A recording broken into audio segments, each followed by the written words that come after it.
মায়াবাদী সন্ন্যাসীরা কখনোই কৃষ্ণ নাম করে না। তা কাশী হচ্ছে মায়াবাদী সন্ন্যাসীদের ডেরা ছিল তখন। বলি আপনাদের, সম্প্রতি তাদের শ্রেষ্ঠ গুরু হচ্ছে প্রকাশানন্দ সরস্বতী। 60,000 শিষ্যের গুরু ছিলেন সেই জন। মহাপ্রভু ভাবলেন মনে, আমি এসেছি রাধা প্রেমধন বিতরণের কারণে। আজকে যদি ঘরে থেকে মনসুখে ঘরের অন্ন ব্যঞ্জন করি ভক্ষণ, তাহলে দুটো দিকে দেখতে পাই, হিন্দু ধর্ম পাবে না রেহাই। প্রথমত, লাখ লাখ হিন্দু মুসলমান ধর্ম করতেছে গ্রহণ। এরও একটা কারণ ছিল, সে কথাটা বলা ভালো। ব্রাহ্মণ্যবাদী এবং মনুবাদীদের অত্যাচারের জন্যই তারা কিন্তু মুসলিম ধর্মে করে পদার্পণ। কারণ তাদের দলিত পতিত বলে রাখে সদা পদতলে। ব্রাহ্মণ বাড়ির কাজ দিয়ে কেউ ছাতি মুড়ি দিয়ে গেলে কিংবা জুতো পায়ে দিয়া দেওয়া দেখলে ধরিয়ে তারে সাবু কুমারে শোনেন মহাশয়। এই শূদ্র যদি বেদ পড়ে শীষে ঢেলে দেও, তাহলে জিভ কেটে দাও তারে, বসো।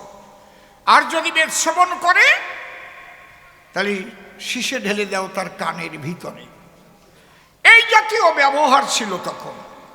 মহাপ্রভু ভাবলেন তাহলে এর বিরুদ্ধে আমাকে করতে হবে লড়াই। এই জন্য তিনি কি বললেন, হরের নাম হরের নাম হরের নাম ওই বকে বলম কলৌ নাস্তেব নাস্তেব নাস্তেব গতির অন্যথা। উচ্চস্বরে গৌর জগৎ পিতা ডেকে বললেন সবার ধারে, শুচি হয়ে মুচি হয় যদি কৃষ্ণ ত্যাজে, মুচি হয়েও শুচি হয় যদি কৃষ্ণ ভজে, তোরাই আমার ধারে একবার সবাই বাহু তুলে প্রেমানন্দে হরি বল আমরা নাচবো একত্তরে।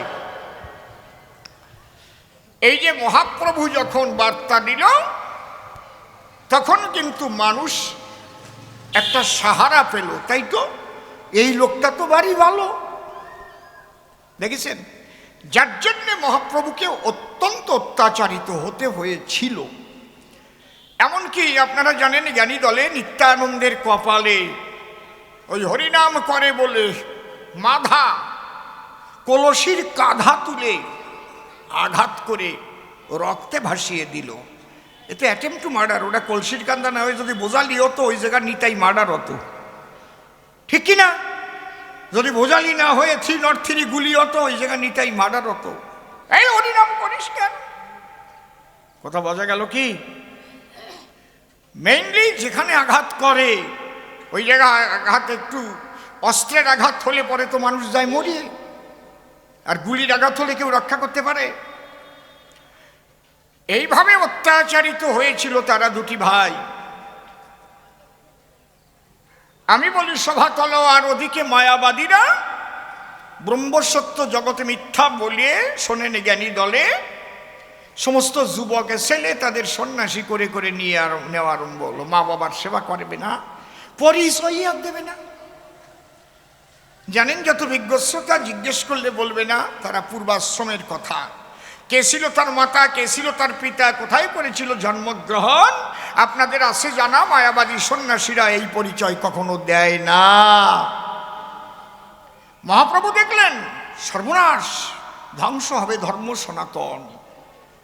এইভাবে যদি চলে যায়, তাহলে এদের মধ্যে যদি সংসার ধর্ম না থাকে রে মশাই, তাহলে ধীরে ধীরে সনাতন ধর্মের মানুষ হয়ে যাবে সায়, থাকবে আর।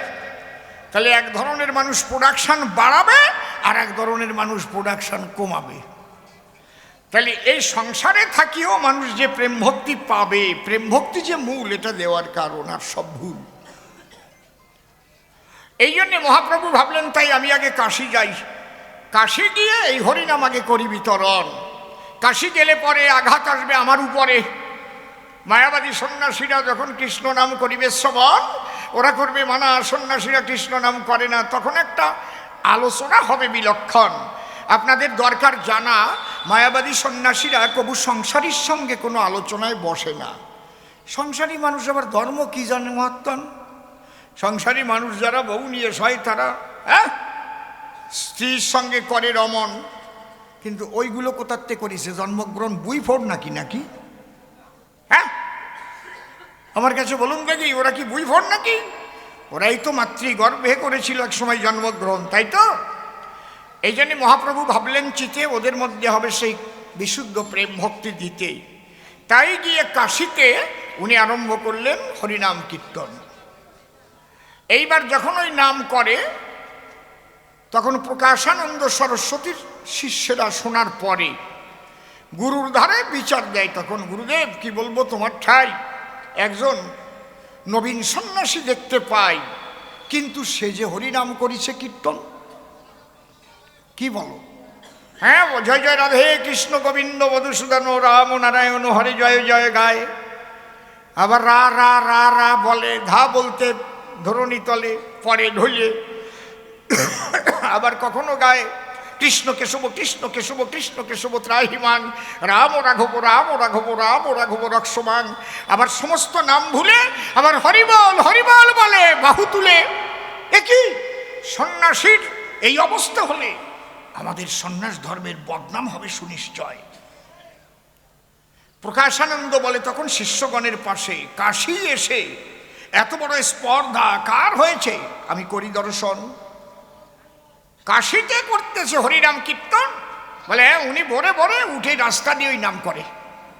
বলে তোমরা কেউ কিছু বলো না ওরে, আমি একদিন করি দর্শন।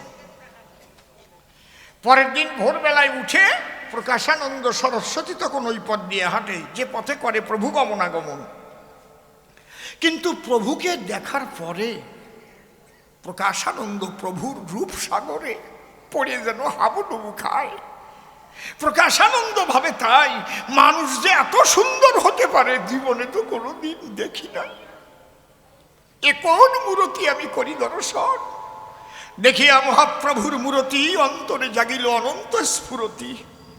বাহ বাহ, চমৎকার রূপ, আমি করলাম দর্শন। ওই রূপ দেখার পরে কিছু না বলে তারে শিষ্যদের ধারে দিল দর্শন। শিষ্যরা ডেকে কয়, গুরুদেব শুনেছেন সকালবেলায় কিভাবে করে হরিনাম কীর্তন করে, শুনে আসছি, তবে আমার মনে হেন মনে লয় এই মানুষটা কোনো সাধারণ মানুষ নয়, কেউ আঘাত করো না গায়ে। একটা দিন ধার্য করে ওরে করো নিমন্ত্রণ। কাশীর সবচাইতে বড় মাঠে আমি বলি তোমাদের নিকটে বিশাল একটা প্যান্ডেলের করো আয়োজন। অন্তরে দেখো ভেবে একখানা স্টেজ থাকবে, তার উপরে থাকবে দুইখানা সিংহাসন, একখানায় আমি বসবো, একখানায় ওকে নিমন্ত্রণ করে এনে বসাবো, আর তোমরা নিচেই নেবে সবাই আসন। সবাই কয় কয় কি, এই কোনোদিন হয় কি? মানে গুরুদেব কইছে মানিয়ে নিতে হচ্ছে। গুরুদেব তো কাম সারা হয়ে গেছে। যারে হেরিলে আনন্দ করে তারে কোথায় পাবলো সজনী। গুরুদেব চিন্তা করেছে দিন আর রজনী, জীবনে এমন মানুষ কখনই করেনি দর্শন। করিতে গুরু কার্য হলো যখন দিন ধার্য, সেই মতে মহাপ্রভুকে দিল নিমন্ত্রণ। বড় প্যান্ডেল হলো, একখানা স্টেজ রেখেছিল, তার উপরে রাখে দুইখানা সিংহাসন। হাজার হাজার সন্ন্যাসী এসে পা ধুয়ে ধুয়ে সবাই ওই নিচেই যার যার আসনে বসে।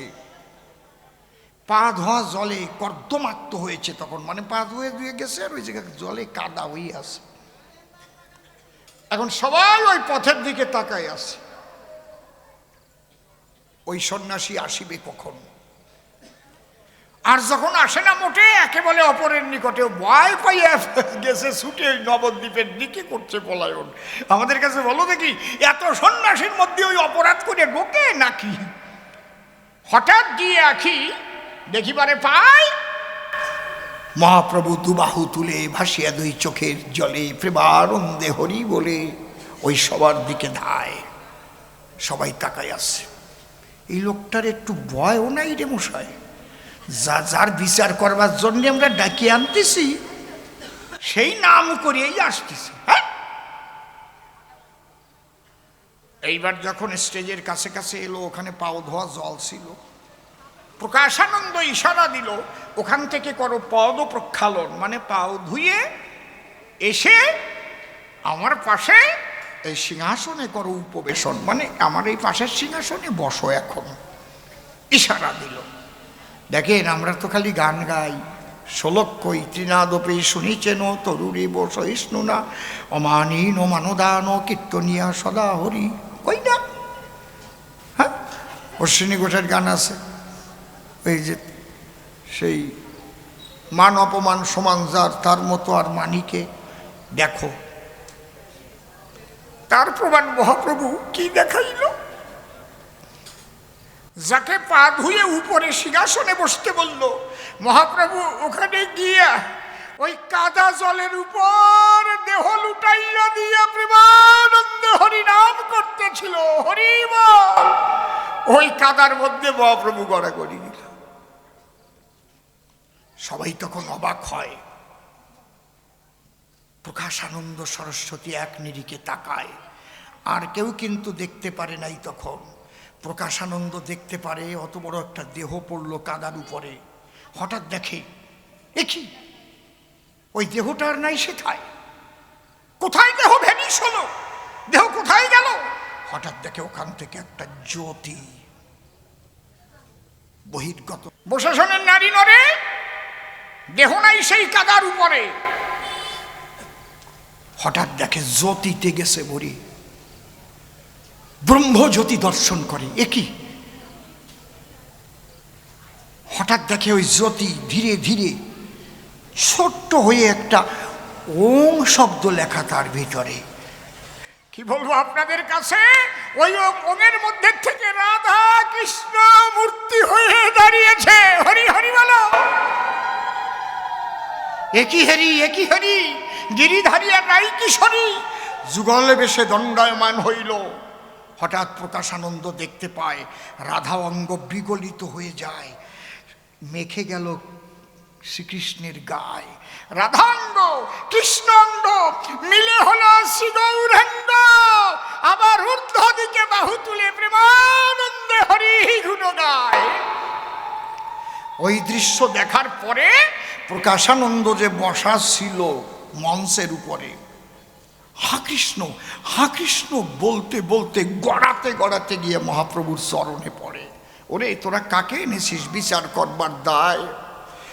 আমরা করি যে নিরাকার ব্রহ্মের ধ্যান, সেই ব্রহ্মই সাকারে এসে মধুর ব্রজবাসে হয়েছে রাধা রানী আর কৃষ্ণ ভগবান। আর সেই রাধা অঙ্গ কৃষ্ণ অঙ্গ মিলে হয়েছে শ্রী গৌরাঙ্গ।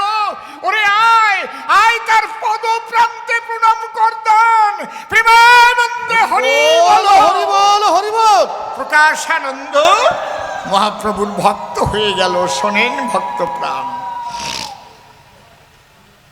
মহাপ্রভু ধরে তারে নিল নিজের কোলের পরে,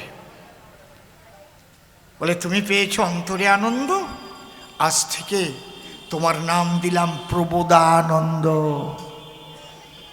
আমার কথা লও, এখান থেকে তুমি আড়িদ গ্রামে যাও, ভজন করো রাধার গোবিন্দ।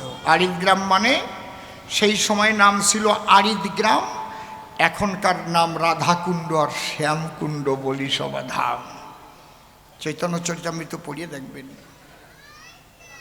যাও, ওখানে রাধা গোবিন্দের ভজন করে নিত্য লীলা দেখবে তুমি। ভজনের ঘরে যা যা দেখবে সব লিখিয়ে রাখবে।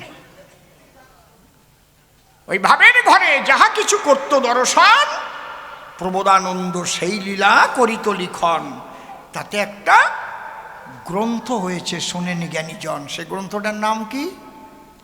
রাধা রস সুধা নিধি। পারেন যদি কলেজ স্ট্রিট থেকে কিনে নিয়েন। কোনো মানুষ রাধাকৃষ্ণের লীলা সাক্ষাৎ না দেখলে ওইভাবে কেউ লিখতে পারে না। বুঝতে পারছেন কি বলছি? এই যে কাশীতে কৃষ্ণ প্রেম মহাপ্রভু করিল অর্পণ। আমি যখন এটা করিলাম অধ্যয়ন, মনে মনে ভাবলাম তাই, ব্রহ্ম সত্য ঠিক, এতে আমার অবিশ্বাস নাই, কিন্তু ব্রহ্ম শুধু নির্গুণ নিরাকার নয়, সেই ব্রহ্ম লীলা করবার তরে এসেছে ব্রজপুরে, তাই আমি জয় রাধে গোবিন্দ বলে আমি গড়াগড়ি দিয়েছি গিয়ে ব্রজের ধুলায়। তখন আমি গান লিখেছি, যে ধুলায় অঙ্কিত শ্রীমতীর চরণ, কানুপদ রেণু মাখায় এই সেই বৃন্দাবন। তখন ওই প্রেমে বিগলিত হয়েছে আমার মন। আমার মনে হয় নিশি ভাই আমি অন্যায় করি নাই, তারপরে কেন ওরাকান্দি যাই, মন দিয়ে করি ও শ্রবণ। কি বলবো তোমার ধারে সেই গৌর হরি যে এসেছিলেন অহৈতুকী প্রেম দিবার তরে। অহৈতুকী অকামনা রাগাত্মিকা বেদাতীত ভাব বলে যারে। তুমি ঠিক বলেছ, সবাস্থান সনাতন ধর্ম বেদ প্রমাণ, এটা ঠিক, বেদ প্রমাণ। কেউ বলতেই পারে আরে অসীম সরকারের চিনি গাড়িতে ভিক্ষে করে বেড়াতো, হ্যাঁ ও আমাদের দ্বারে প্রমাণ আছে, দোতারা বাজাই বাজাইয়ে ভিক্ষে করে বেড়াতো। ঠিক, একদম ঠিক, মিথ্যে কথা না। কেউ বলতে পারে চিনি অসীম সরকারের, বুঝলে ওই যে বনগা জগবন্ধু বলের বাড়ির পাশে রেল লাইনের পাশে থাকতো চিনি নিয়ে, হ্যাঁ এটাও অসীম সরকারের প্রমাণ। কিন্তু অসীম সরকার যে গায়ে কবি গান, তার যে গাড়ি আছে, সে বাড়ি আছে, সে যে এমএলএ হয়েছে, এটাও তো প্রমাণ। হরি বল, কি এটা বুঝেছো? খালি এক প্রমাণ নিয়ে থাকবা কিসের জন্য? বুঝলাম সনাতন ধর্ম বেদ প্রমাণ, বেদে নিরাকার ব্রহ্মের সাধন তত্ত্বের বিধান। বেদ কারো নিজের লেখা নয়, বলি সবার সম্প্রতি বেদের এক নাম শ্রুতি। যে যে মুনি ঋষি যাহা বুঝিয়াছিল বসে সাধনায়, আমি বলি আপনাদের ধারে সেইটা প্রকাশ করে, তাই শুনিয়ে শুনিয়ে লিখিয়ে লিখেছে বলে শ্রুতি বলে তারে। এটা জানার প্রয়োজন রয়। আমি যদি এখন বই লিখি তাহলে লেখক কেডা? অসীম সরকার। পাগল বিজয় সরকারের গানের বই, বিজয় গীতি, অসীম সঙ্গীত, নজরুল গীতি, রবীন্দ্র সঙ্গীত, বেদ তা না। চৈতন্য চরিতামৃত কে লেখছে? কবি রসরাজ তারকচন্দ্র সরকার। রামায়ণ কে লিখেছে? আদি কবি বাল্মীকি। বুঝতে পারছেন? ভাগবত কে লিখেছে? কৃষ্ণ দ্বৈপায়ন, বেদব্যাস। চৈতন্য চরিতামৃত কে লিখেছে? প্রভুপাদ কৃষ্ণদাস কবিরাজ গোস্বামী। চৈতন্য ভাগবত কে লিখেছে? প্রভুপাদ বৃন্দাবন দাস বৈরাগী। এক এক করে এক একজন লেখক আছে না? চৈতন্য মঙ্গল কে লিখেছে? লোচন দাস। বুঝতে পারছেন কি বলছি? কিন্তু যদি বলেন বেদ কে লিখেছে, নো, কেউ লেখে নাই। শোনা মুনি ঋষি করিয়া সাধনা, যাহার যাহার যা অভিজ্ঞতা, শুনে শুনে তাই বেদে গাথা। আগে এই জন্য একখানা বেদ ছিল, ওই একখানাকে 4 ভাগে ভাগ করে, ব্যাস করে, বর্ধিত করে, তাই বেদব্যাস বলে তারে। ভাগ ভাগ করিয়ে সনাতন ধর্মের জন্য সামবেদ করেছে প্রবর্তন। আমরা সনাতন ধর্মীরা কোন বেদী? সামবেদী। সামবেদের মূল কথা কি? দানাত পরতর নহি। সেই কথা আপনাদের কাছে কহি, সঙ্গীতের দ্বারায় ঈশ্বরের সাধনা। দেখবেন ওই যে মীরাবাই গান গেয়ে কাছে পেয়েছিলেন প্রাণ কানাই, দেখেছেন? তানসেনের গুরুদেব হরিদাস স্বামী ছিল, গানের দ্বারায় মধুর ব্রজের গায়ে শ্রীকৃষ্ণকে সাক্ষাৎ দেখতে পেল। বুঝতে পারছেন কি বলছি? ঠাকুর ভবা পাগলা দিয়েছেন সমাধান। আরে প্রাণ ভরে গান, ঠাকুরের গান। গানই সর্ব শ্রেষ্ঠ সাধনা,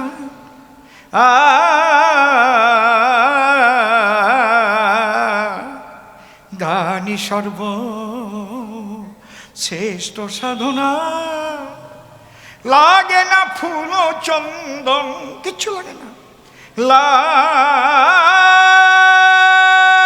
না ফুল চন্দন, তন্ত্র মন্ত্র লাগে না। এখন গান গাও না, কোনো বন্তর লাগবে না, কোনো ব্রাহ্মণ লাগবে না, কোনো ফুল চন্দন কিচ্ছু লাগবে না। গান গেয়ে 2 ফোঁটা চোখের জল দিয়ে তোমার পূজা তুমি করো। ওর সেইটার বড় সাধনা নাই। এই জন্য সনাতন ধর্মের মানুষ যারা, তাদের এই সঙ্গীতের দ্বারা সাধনা করা, কীর্তন গানই বলেন, রামায়ণ গানই বলেন, নাম কীর্তনই বলেন, অশ্বিনীকর্তার গানই বলেন, তারকর্তার গানই বলেন, ওই গান গাইয়ে গাইয়েই সবাই গলেন। বোঝা যাচ্ছে কি? তুমি যা দিলে সমাধান, সনাতন ধর্ম বেদ প্রমাণ, এটা ঠিক। 4 বেদের পরিব্যাস নাম ধরেছিল বেদব্যাস। তাহলে সনাতন ধর্মের মানুষ যারা সামবেদকে গ্রহণ করে নিয়েছে, তারা অন্য বেদের মধ্যে কিন্তু অনেক কথা আছে বড়। ঋগ্বেদে গরু খাওয়ার কথা লেখা আছে, ওইটা মেয়ারা ধরিছে। বুঝেছ কি কইছে? আছে যারা যারা ধরিছে ওইটা তারা খাইছে। বুঝেছ কি কইছে? তাহলে নিরাকার ব্রহ্মের কথা বেদের মধ্যে আছে গাথা, কিন্তু সেই নিরাকার নির্গুণ ব্রহ্ম যে সাকারে লীলা করতে আসে মহাশয়, এইটা যখন আমি বুঝতে পারি, ভজন করি রাধারানী এবং কৃষ্ণ গিরিধারী, তারপরে আমি ওরাকান্ডির বাড়ি যাই কিসের দায়। এই গৌরাঙ্গ যে প্রেম দিতে এসেছিল, সেই প্রেম দিতে এসে আমি বলি সভা পাশে, পরবর্তীতে কিন্তু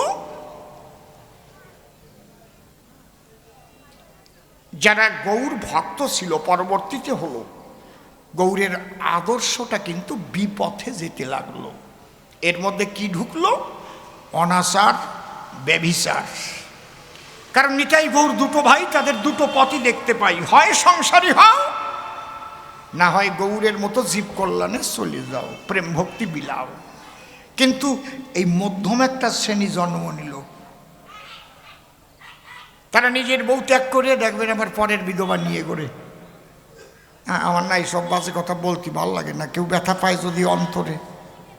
আছে তো নাকি? আছে তো। শাখাও নাই, সিন্দুরও নাই, আবার ইন্দুরির কাজ কিন্তু বন্ধ করতে পারে নাই। হাসিয়ে পড়ে, আমার তো আসিয়ে পড়ে, হাসিয়ে পড়ে। এটা কোন গৌরাঙ্গের মত আর কোন গৌরাঙ্গের পথ জিজ্ঞেস করে দেখবেন তো সুদীশক, এটা কেনা দেশে তোমাকে এই মত পথ? আমি জানি তা কব না, আমি জানি তা কব না। তবে একটা ভজন আছে যদি বলি আপনাদের কাছে, সেটা চণ্ডীদাসের ভজন, তা নিজের স্ত্রীকে নিয়েই হয়। তার জন্যে পর স্ত্রী দরকার হয় না মহাশয়। বুঝতে পারছেন কি বলছি? তবে বলি সবার পুরোভাগে একা হয় না, স্ত্রীও সেই দেশের মানুষ লাগে, রসিকা লাগে। স্ত্রী যদি কামুকা হয়, কামুক হয়, আর স্বামী যদি প্রেমিক হয়, তাহলে কিন্তু ভজন আর হবে না সেই জায়গায়। কথা বোঝা গেল কি?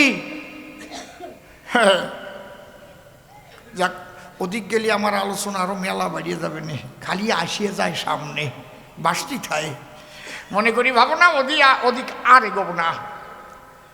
এই জন্যে গৌর হরি কি বলে গেল? গৌর হরি যখন গম্ভীরায় ছিল, খুব অন্তরঙ্গ ভক্ত সেখানে যাতায়াত করত মহাশয়। দাঁড়িয়ে বলি সভাপাশ, একজন উড়িয়া ভক্তের লেখা আছে, বইটার নাম হচ্ছে গোরা গোপন তত্ত্ব বিলাস। গোরা গোপন তত্ত্ব বিলাস। তার মধ্যে উল্লেখ দেখা যায়, মহাপ্রভু বলেছিল ভক্তদের ধারে, এই মতো আমি আরো আসিব 2 বারে, এই মতো আমি আরো আসিব 2 বারে।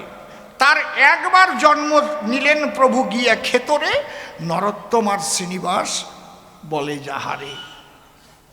দেখবেন আপনারা চৈতন্য চরিত পড়ে, দেখবেন আপনারা চৈতন্য ভাগবত পড়ে 25 অধ্যায়ের শেষের দিকে দেখবেন আপনারা জ্ঞানী লোকে, আমি মিথ্যা বলি কি সত্য বলি আসলে, তার মধ্যে বলেছেন মায়ের কাছে, মহাপ্রভু তোমাতে এড়াতে শক্তি নাহি কো আমার, তব গর্ভে জন্ম লইব আরো 2 বার, শেষ জন্ম হইবে ওই স্বর্ণ কোণে, সর্বজীবে মাতাইব হরিনাম সংকীর্তনে।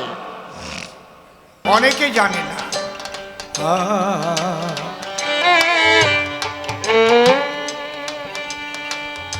কেষ্টখ্যাপার মূল আশ্রম হচ্ছে পারকোনায়।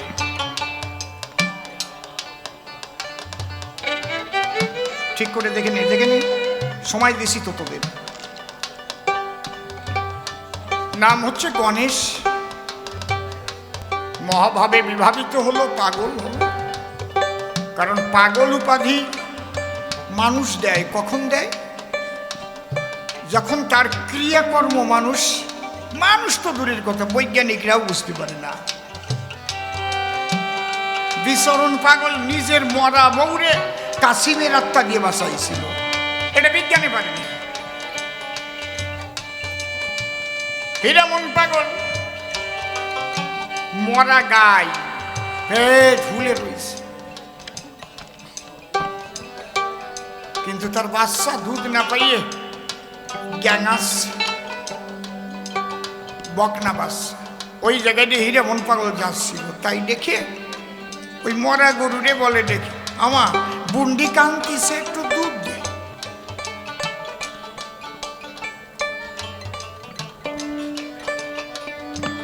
বুন্ডি কান্তিছে, দুধ দে।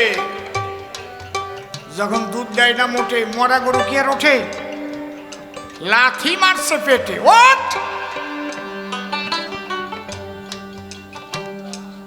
ওই মৃত গাভী জ্যান্ত হলো, বাচ্চাকে দুধ দেয়। এটা কি বিজ্ঞানে পারে বলুন মহাশয়? এই গম গম করে কেন? গম গম করে কেন? এই বেদাতির ভাব বুঝিতে পারে না মানুষ, তাই পাগল বলে বলে।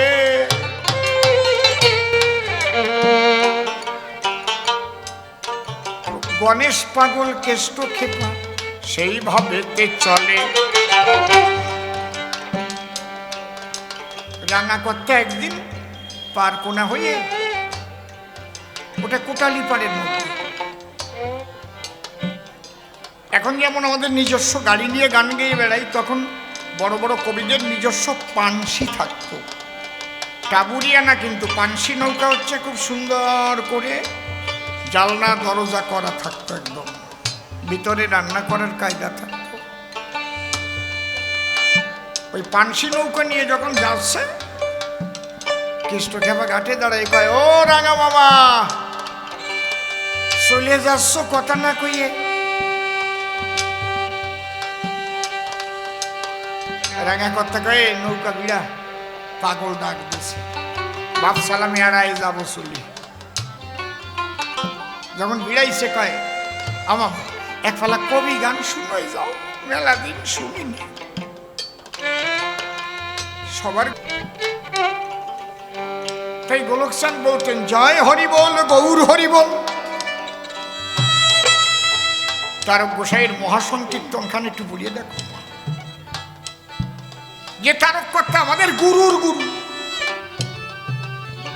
আমরা রাঙাকর্তার কাছে গান শিখেছি, রাঙাকর্তার গুরুদেব হচ্ছে তারক কর্তা। বুঝতে পারছেন? অশ্বিনী কর্তার গান দেখো, অহৈতুকী প্রেম ভক্তি কই ঘটল অবলার ভাব, মুক্তির আসে আসো বসে হলো না সেই ভক্তি লাভ। তাহলে প্রকৃত মতুয়ার হচ্ছে অহৈতুকী, অকামনা, রাগাত্মিকা, বেদাতির ভাব। আর প্রকৃত বৈষ্ণব যদি কেউ হয়, ব্রজপ্রেমের প্রেমিক, তারও এই ভাব হবে। সমস্ত সূচি অসুচির বাইরে চলে যাবে, সে তন্ত্রমন্ত্রের বাইরে চলে যাবে, ব্রজভাবে বিভাবিত হবে, আত্মসমর্পিত হবে। এই জন্য বলছে, এই কলিযুগে দিতে পারে পদ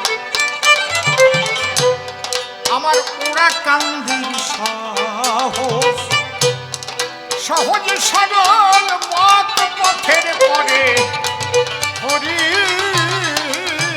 নামে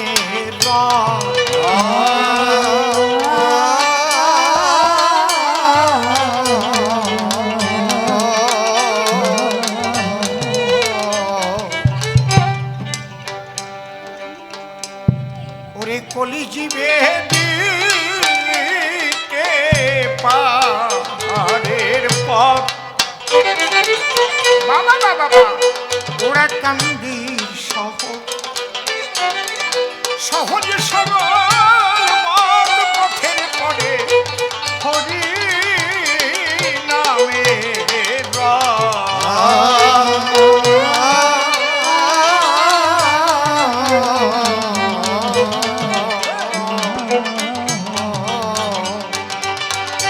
ওই রথে উঠল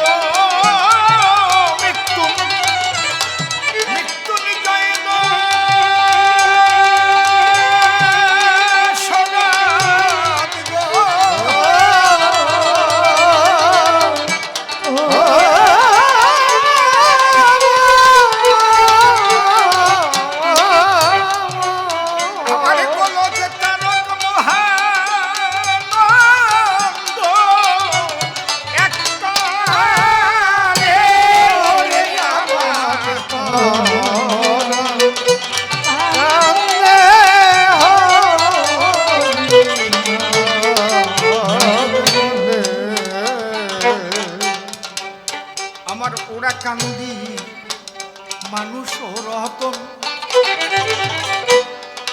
পরমন সেই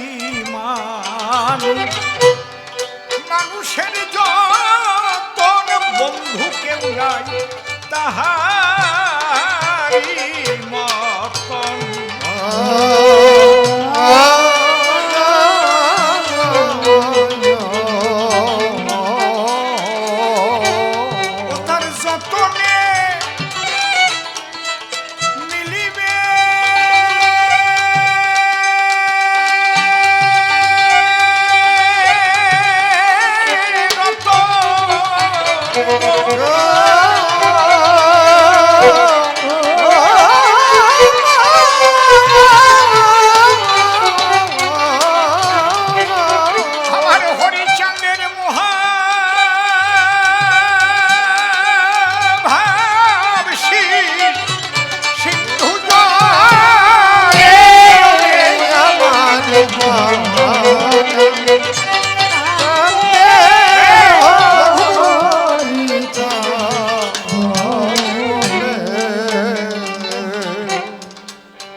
যে তাহারে দেখেছে একবার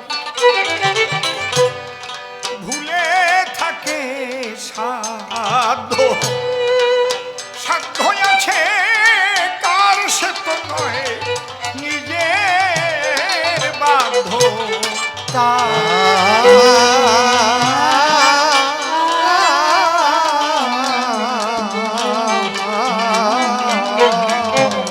হরিচাঁদের উপর ধরে দিয়ে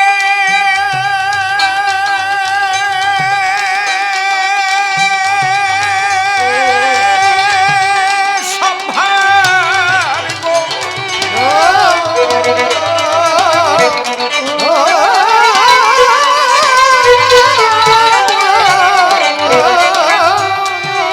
ঘরে নিত্যানন্দে চিত্ত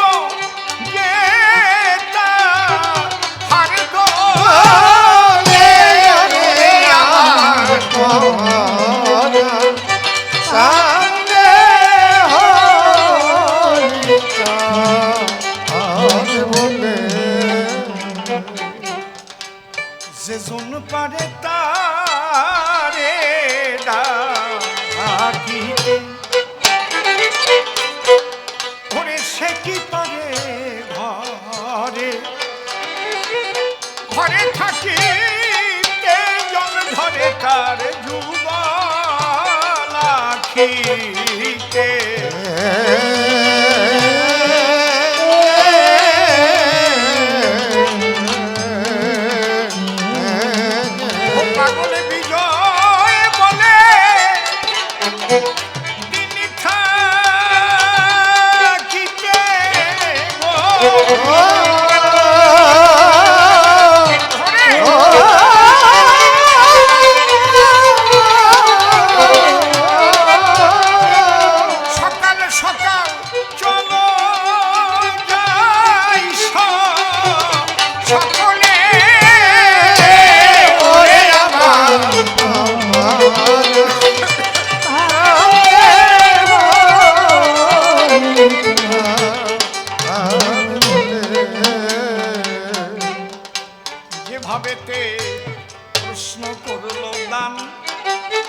আমি ধরে ধরে দিছি সমাধান, রাধা কৃষ্ণের ভক্ত হলাম কেন?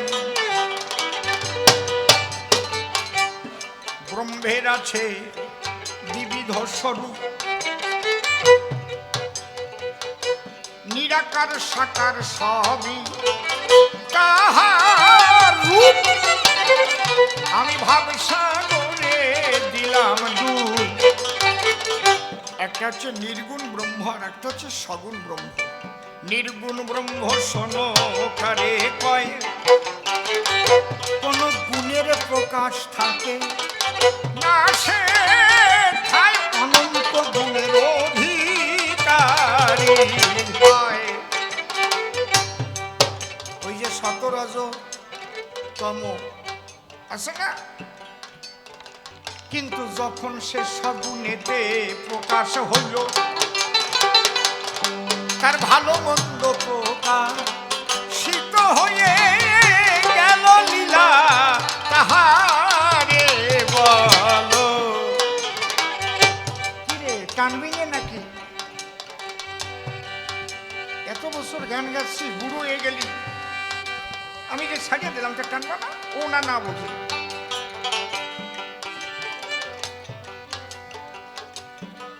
তাহলে নির্গুণ ব্রহ্ম নিরাকারে হয়, সগুণেতে লীলা, সে রয় রাধা কৃষ্ণ কাহার পরিচয়।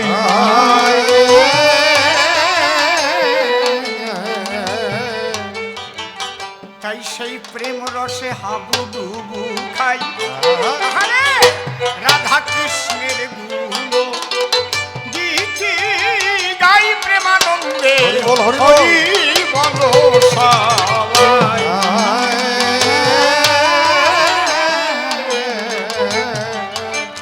তাই মিলে রাধায় অঙ্গ আর কৃষ্ণ অঙ্গ,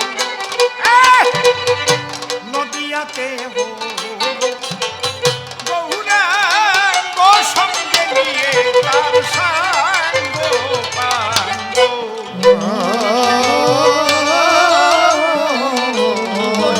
হুই তুকি ভাবের রঙ্গ,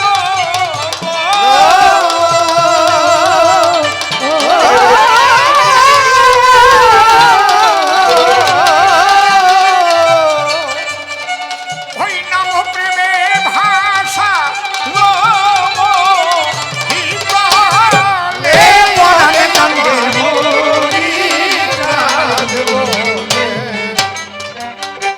সেই অভুই তুকি অকামনা ভাব বৃন্দাবনে রাধি, কার স্বভাব স্বরূপেতে ছিল মহাভাব।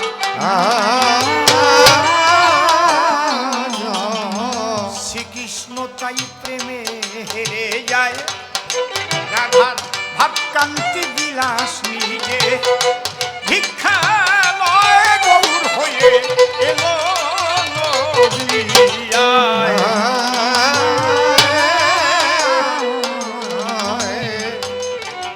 তাই ব্রাহ্মণ্যবাদী ছিল যারা যারা, বোঝে নাই সে অহুই তুকির ধারা, কোন প্রেম দিতে চায় রসের গোরা।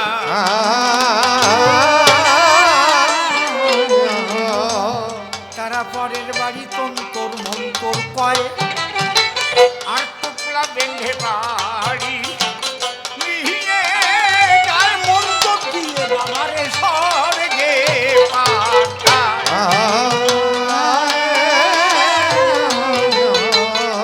মহাপ্রভু ডেকে বললেন তাই, ওসবের কোনো দরকার নাই, এসো সবাই হরি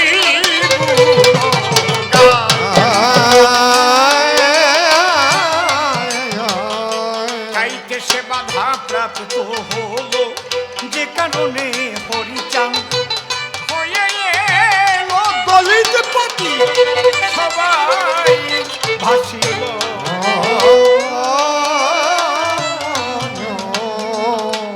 তাই আমিও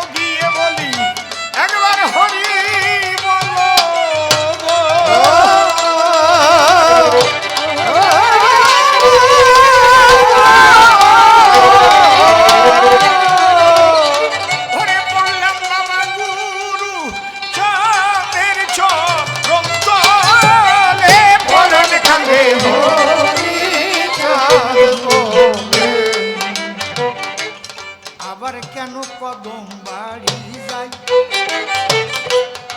সেই কথা বলবো তোমার ঠাই শোনো শোনো ওহে নিশি ভাই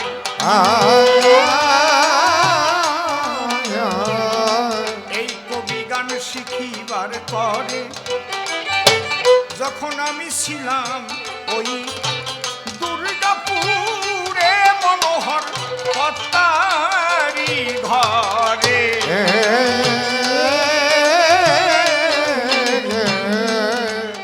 ওই বাড়িতে কেষ্ট খ্যাপা রয় গান গেয়ে গুরু ওই খ্যাপারে পায় তার ইতিহাস বলিব সভায়